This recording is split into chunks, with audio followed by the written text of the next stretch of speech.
I was originally just going to make this video about 5 powerful commanders that were under $1. I might have taken it a little extra too far. Now we've got 5 powerful commanders for under $1, and then their entire deck, with every card also being under $1. So if that's something that interests you, I guess we could jump right into this. A few things that I wanted to keep in mind when I was doing this. One, and most obvious, the commander and all cards in the deck must cost under $1. 2, the commander and the deck must be notably powerful. And 3, the deck still had to be made up of the classic board wipes, removal, card draw, mana ramp, win cons, everything like that. So with that in mind, we'll jump right into it with my Anello the Painter list. So Anello comes in at 99 cents, and if you don't know what Anello is, he is a blue, a black, and a red for a 1/3 Death Touch. The first instant or sorcery spell you cast each turn has Casualty 2. As you cast that spell, you may sacrifice a creature with power 2 or greater. When you do, copy that spell, and you may choose new targets for the copy. As you can see, we've got 11 pieces of card draw, all under $1. 69 cents, 49 cents, 39 cents. Morbid Opportunist being very good in general, but also extremely good in this deck, coming in at 99 cents. Village Rites is actually very good, being a 1-mana draw 2 if you sack a creature, because most of the deck is about these creatures right here that I called repeats. So Bloodsoaked Champion, a 1 for a 1/2 that you can pay 1 and a black to play from your graveyard if you attacked this turn. Cult Conscript, 1 for a 2/1 that enters the battlefield tapped, and you can return to the battlefield if a non-skeleton died this turn. Dogged Detective, 1 and a black for a 2/1. When it enters the battlefield, surveil 2. Whenever an opponent draws their second card, you may return it from your graveyard to your hand. You might see a pattern. We've got all the ways to put out creatures that are at least 2 power, and if they hit the graveyard, they get to come back. There's also some other things in here that I think are very powerful and cheap. Ghoulish Procession is 1 and a black for an enchantment. Whenever 1 or more non-token creatures dies, create a 2/2 black zombie creature token. So whenever any of our creatures like the Bloodsoaked Champion or the Cult Conscript dies, we get a 2/2 zombie with Decayed that we can then sack to our commander's Casualty 2 to copy instants and sorceries. Cards like Talrand's Invocation or Startle are really good because they can be the cards that we're copying with our commander's ability. We can play a Talrand's Invocation, sacrifice a Bloodsoaked Champion to casualty it. Then we get 4 2/2 flyings with Talrand's Invocation. Having 4 2/2s in play with Anello, you're going to be copying spells pretty much for the next 4 turns. Prized Amalgam just comes back with anything else you're returning from your graveyard.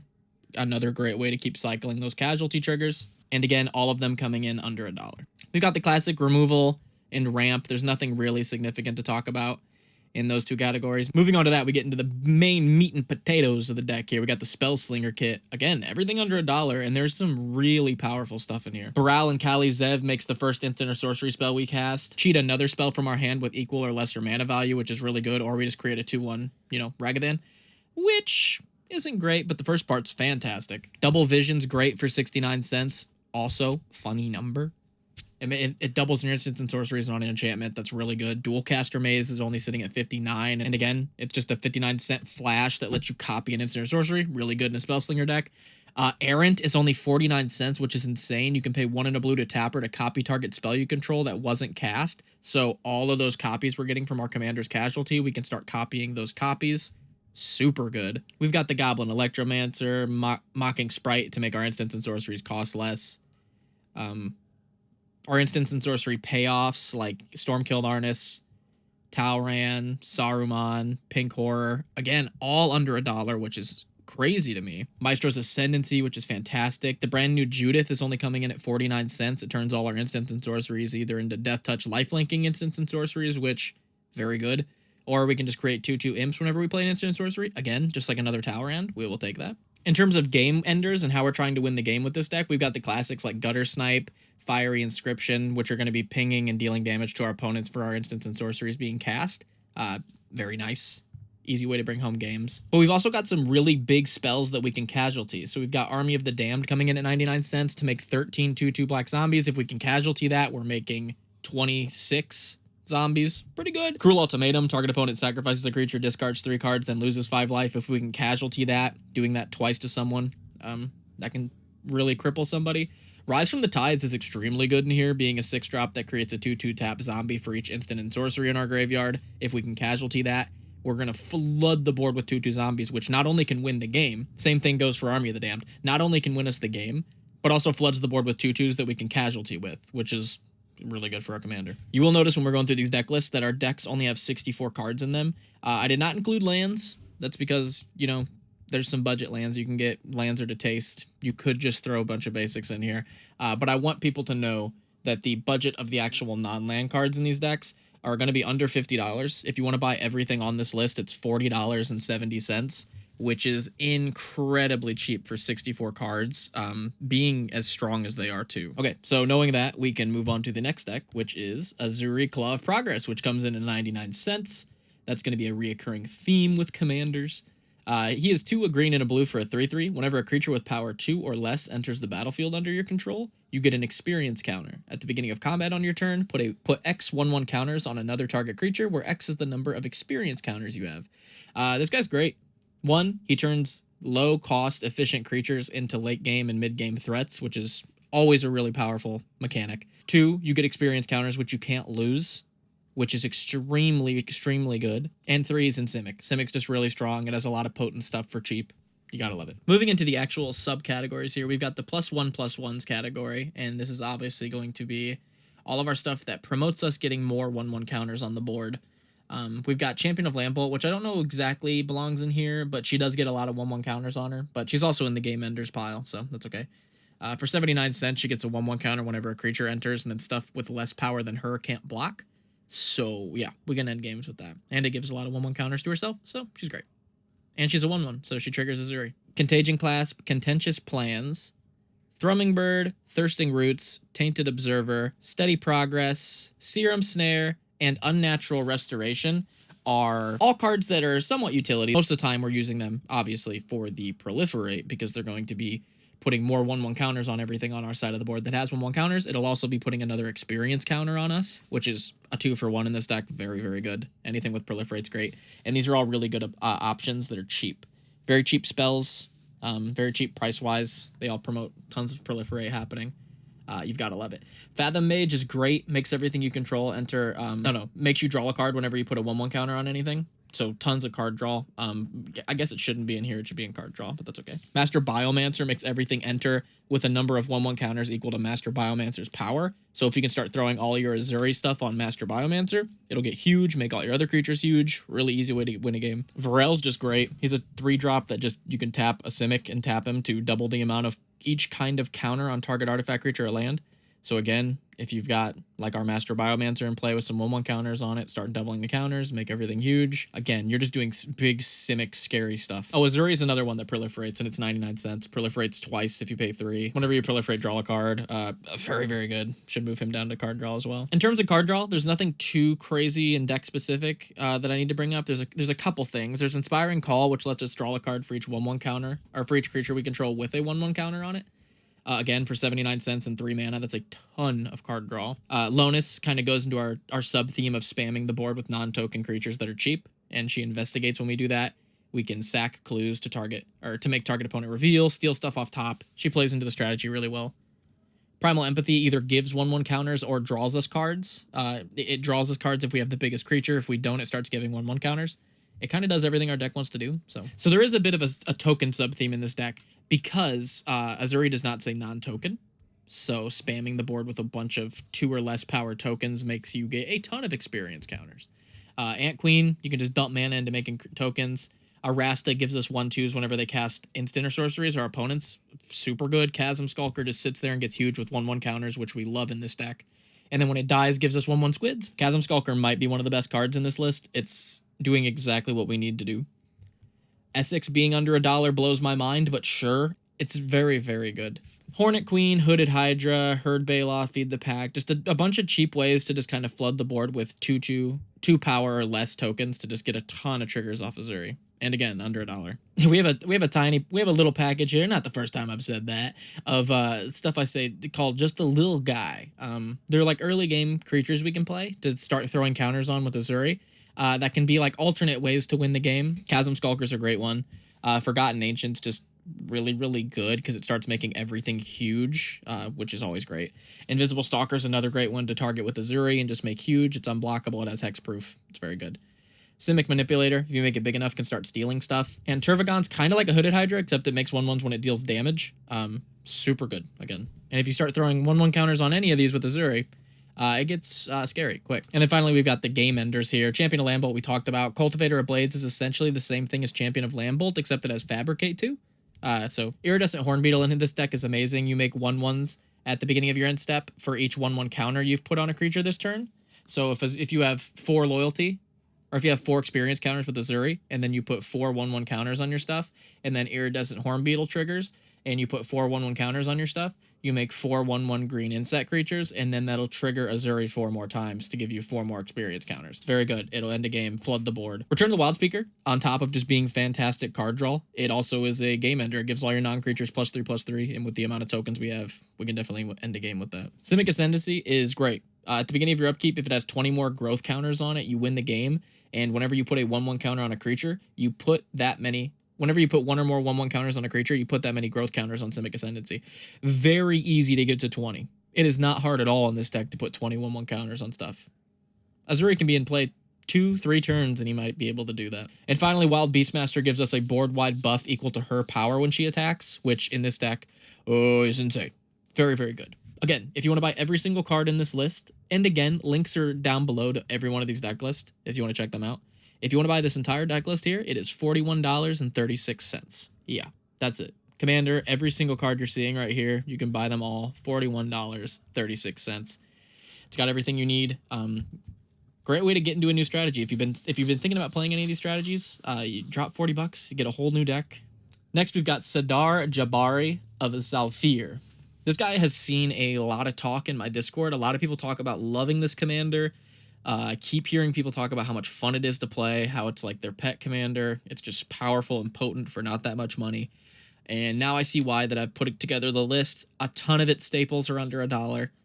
And it's insane. So, Sadar Jabari of Zalfir is 1 a white, a blue, and a black for a 4/3. It has Eminence, which, as we know, is an insanely powerful mechanic. Whenever you attack with 1 or more knights, if Sadar Jabari of Zalfir is in the command zone or on the battlefield, draw a card, then discard a card. Flying first strike. Whenever Sadar Jabari deals combat damage to a player, return target knight creature card from your graveyard to the battlefield. Yeah, she's nuts. So from turn 1, you have that Eminence ability of being able to draw a card and discard a card. Okay, so from turn 1, you can start filling your graveyard with knights. And there's a lot of good ones for under $1. If we scroll down here, you'll see we have 35 creatures. I'm pretty sure all of them being knights, all of them under $1. They're all extremely potent. There's no real way for me to get into all of these, but again, we'll get into the important stuff. We've got the buff subcategory. Again, all the creatures in here are knights, which is great. Benelish Marshal gives all your creatures a 1/1. Etchings of the Chosen, you name a creature type, gives them 1/1. We've got both the lieges we can run, which are both knights, and gives our blue creatures, black creatures 1/1, white creatures, blue creatures 1/1, which very good in here. Unbreakable Formation's a way to make our entire board indestructible and also give them a buff, which is really, really good. Icon of Ancestry, same kind of deal as the Etchings. Choose a creature type. That creature type gets +1/+1. Herald of Hoofbeats is great. 3 and a blue for a 3/3. All your knights get horsemanship, so essentially all your knights become unblockable for 4 mana. Extremely good. Card draw, nothing too significant into card draw that we need to talk about. We've got Midnight Reaper, Locthwain Lancer, Liliana Stranded Bear, all being knights, all being very potent forms of card draw, so just kind of nice that they're knights. Alenda and Azor is probably one to talk about. 3 a white, a blue, and a black for a 6/6 flying ward 2. Whenever Alenda and Azor attacks, you may pay X, a blue, a white, and a black. If you do, you draw X cards. And at the beginning of each end step, you may pay 4 life. If you do, create a number of 1/1 black vampire knight creature tokens with lifelink equal to the number of cards you've drawn this turn. Wow. Alenda and Azor is insane, and she floods the board with knights, draws us a ton of cards, has ward 2. We've got ways to get knights, double strike, and buff all of our knights. We've got ways to drain opponents and draw less cards when knights die. We've got ways to give our knights horsemanship. We've got a way to drain people when our knights attack. There's so much potent stuff in this list that's under $1. It's insane. We also run 3 pieces of protection for 2 reasons. 1, because half of our commander relies on it dealing combat damage, so we want it to stick around. 2, half of our commander relies on us doing combat damage, so if we can give it protection from a certain color with Emerge Unscathed or God's Willing, it kind of doubles as a way to make it deal damage so we can return a knight. So I threw 3 of those in the deck. Outside of the classic removal, board wipe, card draw, all that stuff, we've got the enders in this deck. We've got 4 like really heavy hitting enders in this deck. Duelist Heritage is 2 and a white for an enchantment. Whenever 1 or more creatures attacks, you may have target attacking creature gain double strike until end of turn. This doesn't seem like an ender, but it really is. It sits there, and this is each combat you get to do this. This is every time a creature attacks, not just your creature. So if one of your opponents is attacking another one of your opponents with something big that you know is going to get through, you're going to like drain everyone around you. You're going to be like, hey, if you swing at me, that's cool. But if you don't swing at me, I can give that thing double strike. Drains people really quick. And then you can give your commander double strike, start triggering that twice, returning 2 knights to the battlefield. It's very, very good. Mirror Entity, of course, turning all your knights into XXs when we're flooding the board with all these cheap knights, knight tokens, all that stuff. And it's a shapeshifter changeling. It counts as a knight. It's extremely good. Just like Silverwing Squadron's really good. I didn't know this card existed. It's very good for 49 cents. 4 and a white for an XX Flying Vigilance. Its power and toughness are equal to the number of creatures you control, and when it attacks, you create a number of 2/2 knights with Vigilance equal to the number of opponents you have. So in Commander, this is essentially a 6 for an easy 6/6 plus with how many creatures we're going to be playing. That just starts making 3 more knights every time it attacks. Yeah, that'll bring home a game. And obviously, the best card for this deck, not even kidding, the best card in this deck is 99 cents, so you still get to run the best card. The Circle of Loyalty is incredible. It's 4 and 2 white. This spell costs 1 less to cast for each knight you control. Creatures you control get +1/+1. Whenever you cast a legendary spell, create a 2/2 knight. Pay 3 and a white, tap it, create a 2/2 knight with Vigilance. Wow. This thing floods the board with knights, gives all your creatures 1/1. It's extraordinarily cheap. You're probably going to play this for 2 white, so you can read this as 2 white, do all of this bullshit, which is insane. Circle Loyalty is great, under $1. Fantastic. And even more shocking, if you want to get this entire deck, which has some notably very powerful cards in it, it'll be $39. $39.52 if you want this whole list. Again, lists are down in the description if you want to check them out. Next is like seriously one of the top tier commanders since it came out. Tulane, Teller of Tales. Tulane is 2 a green, a white, and a blue for a 2/4 Vigilance. Whenever you cast a creature spell, draw a card, then you may put a land from your hand onto the battlefield. You can pay 3 and tap him, return target creature you control to its owner's hand. Yeah, so we're looking for ETBs like a madman. We get to play a ton of creatures. We get to draw a ton of cards if we can play a ton of creatures. Simple as that. And then if those creatures have ETBs, we can bounce them back to our hands to get the ETBs again and draw more cards. You can see how he's pretty insane. If we're going to be running all those ETBs, it seems pretty worth it to have a small blink sub-theme. I feel like Tulane's going to be pretty much supplying most of our bounce and draw and stuff like that, but having a small one I think is worth it. Abuelo's very good for 50 cents. A 3-drop 2/2 that you can dump 3 mana into to blink something. Resto Angel having flash and blinking something's great. Yorion Sky Nomad is fantastic because it can blink your entire board, and if you have a Resto in play, you can start cycling between Resto and Yorion to blink your whole board every other turn. That's a lot of ETBs. Rune's the classic ETB commander, and then Soul Herder is like a Conjurer's Closet on a creature. If we scroll down here, we've got a subsection I call Bounce Chain, and it's literally just creatures that enter and then bounce another creature you control. So Aether Channeler, it enters, it bounces another non-land permanent to its owner's hand. You can choose itself or another small creature you control to get a ton of ETBs, so you can draw a bunch of cards off of Tulane. And that pretty much goes for all these. Baron draws us a card whenever we bounce our own thing, so that can kind of add to the combo. Dreamstalker, Core Skyfisher, Shrieking Drake, and White Mane Lion are all 2-drops that bounce a permanent we control when they enter. Great way to just bounce chain with Tulane. And Runaway Together is pseudo removal that can bounce an opponent's thing and one of our things back to both of our hands, which will be good for us, probably not great for them. In terms of card draw in this deck, you'll notice a lot of it's creatures because, well, if a creature can enter and draw a card with Tulane, it enters and draws 2 cards, which is extremely good card draw. So Elvis Visionary is a 2-drop 1/1 that draws 2 cards. Spirited Companion's the same thing. Woodland Acolyte's a 3-drop 2/2 that draws 2 cards. Mole Drifter's essentially a 4-drop or 5-drop 2/2 that draws 3 cards, or a 2-drop, or just a 3-drop draw 3. Coiling Oracle's a draw a card and then pseudo explore. Very powerful. Small creatures are just very good in this deck. Fibblethip's great. 1 and 2 blue for a 1/1 ward. You may look at the top card of your library. The top card of your library has plot, and you can plot the top cards of your library. So you can just plot a ton of creatures, like these ones that self-bounce, and just wait for them to all enter on the same turn, draw 4 or 5 cards off Tulane, bounce themselves all back to your hand. You didn't have to spend any mana on those because you already plotted them. Now you can spend that mana to play them again, draw a ton more cards, fill your hand up. It's very, very good. Where's the ETBs? All right, I got them for you. I put a little sub-theme of the Splicers because I really like Splicers. I've always wanted to have a Splicer deck. I know there's a Splicer commander, but I didn't want it to be that straightforward. It just seemed like a great list to put them in. We've got Blade Splicer, Mauled Splicer, Master Splicer, Sensor Splicer, Dark Steel Splicer, Wing Splicer, Vital Splicer, and Ikshtakik Salvage Splicer. Jeez. Yeah, they all make 3/3 golems, and then they give golems you control a specific buff. So having that sub-theme blinking over and over and over and over and over seems really strong. So I put them in here, and they're all under $1. Amarath's fantastic, because every time a permanent enters on our side, we get to reveal the top card. If it shares a type with that permanent, we get to draw that card. So with all the bouncing and blinking and bounce chaining we're doing with those 2-drops, we can probably net a ton of card draw and creatures off top. Potential 2-draw per ETB with Amarath and our commander in play. It's very, very good. Gruff Triplets is a new one that's actually insane in this deck. 3 and 3 green for a 3/3 trample. When it enters the battlefield, if it isn't a token, create 2 tokens that are copies of it. When Gruff Triplets dies, put a number of 1/1 counters equal to its power on each creature you control named Gruff Triplets. So you just blink the one that's not a token, and you start flooding the board with Gruff Triplets. And if any of them die, they all get huge. This thing's genuinely insane. Of course, Thragtusk. It makes us gain 5 life. It makes us 3/3 when it leaves. So if we're blinking it, we're gaining 10. It's real cheap. Peregrine Drake, great way to go infinite. Untaps 5 lands, cost 5. With the blink and stuff we got in here. Great way to cause some problems. Outside of the Gruff Triplets and the Amarath we were just talking about, we've got a couple Enders down here that are under $1 that are very potent in this list.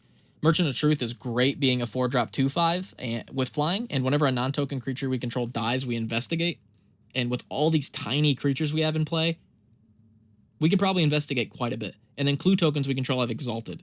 So if we're attacking alone, so if you attack with just Merchant of Truth, then you have 5 clue tokens in play. That's 7 damage flying. You can bash someone in the face. Not even including all the huge creatures we have in play, the Splicers with or the Golems with Trample, the other Flyers. There's a ton of stuff you can buff with all these clue tokens that you now have with Exalted. The clue tokens also draw you cards. Merchant of Truth is nuts. And Primeval Bounty has to be probably the best card in this deck for under $1. It's 5 and a green for an enchantment. Whenever you cast a creature spell, create a 3/3 green beast. So with all those bounce chains we're doing, we're going to have a ton of 3/3 beast. Whenever you cast a non-creature spell, put 3 1/1 counters on target creature. Sure, we'll do that from time to time and buff our creatures. Whenever we play a land, we gain 3 life. We're going to be playing a lot of lands with Chulane. We'll be gaining a lot of life. This card will put us so high in life that we're probably out of the reach of our opponents, and it's going to give us so many beasts that we can probably beat them down.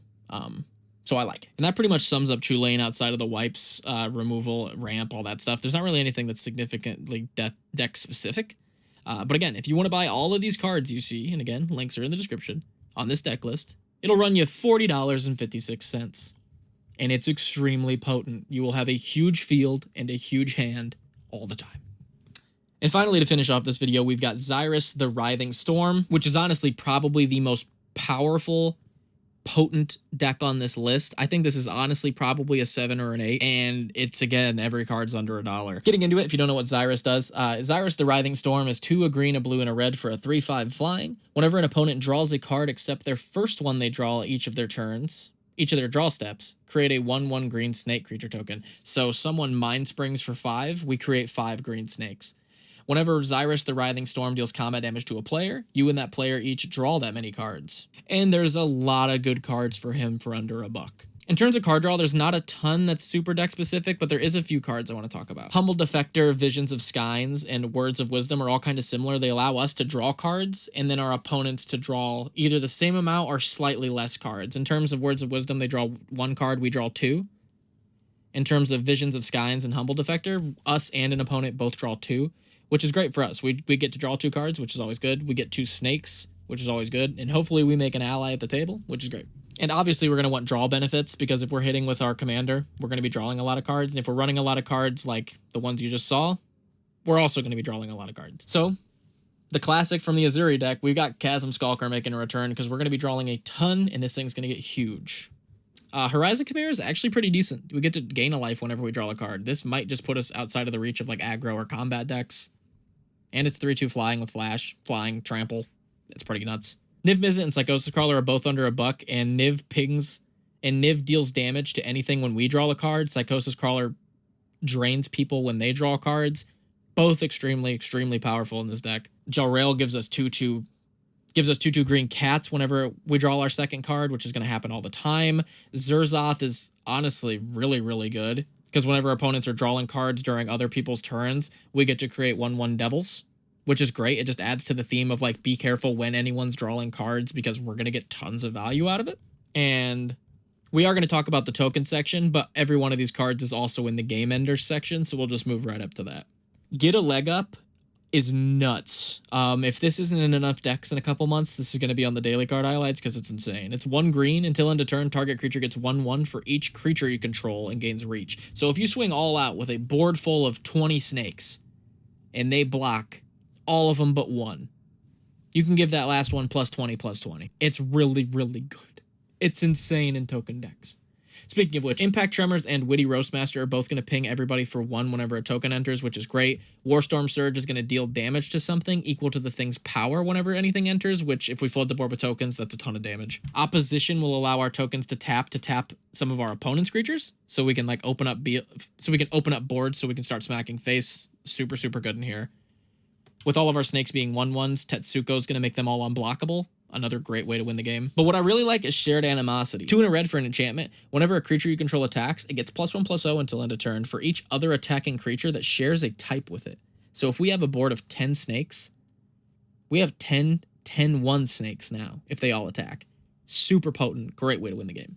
Actually, great way to win the game. How could I forget? I cannot believe I forgot this. We've also got a wheel section, obviously. I wasn't even going to include or look for wheels because I was like, every wheel card that affects multiple people or opponents is probably over $1 because they're all very good. As you can see by this fat stack of 20, there's a ton of good ways to get our opponents to draw a bunch of cards. Collective Defiance, it can make target player wheel. So just pick an opponent and have them wheel. Commit and Memory has a wheel on the memory side where each player shuffles their deck and then draws 7 cards, a straight up wheel. Dragon Mage lets us wheel when it deals combat damage to a player. Game Plan's a 6-drop that lets us wheel that people can assist in us playing, so if someone really needs to wheel, awesome. We've got Incinerary Command, Magus of the Wheel. There's a good 7 wheels that cost under $1, and they're all very good.